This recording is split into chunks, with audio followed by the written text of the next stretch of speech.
अशोक चव्हाणांच्या राजीनाम्यानंतर काँग्रेसमध्ये राजकीय हालचालींना वेग। मुंबईमध्ये आज प्रदेश काँग्रेसची महत्त्वाची बैठक।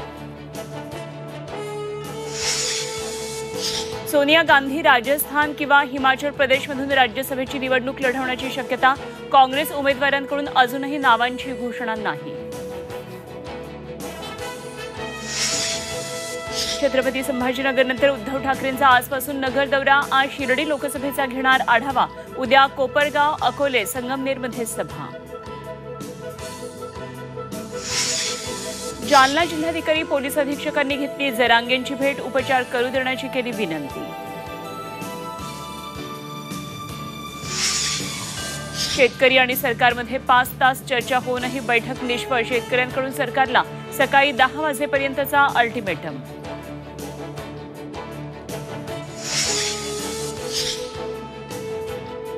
आणि टीम इंडियाला मोठा झटका। राहुल दुखापतीमुळे राजकोट कसोटीला मुकणार। कर्नाटकच्या देवदत्त पडिक्कलचा संघामध्ये समावेश।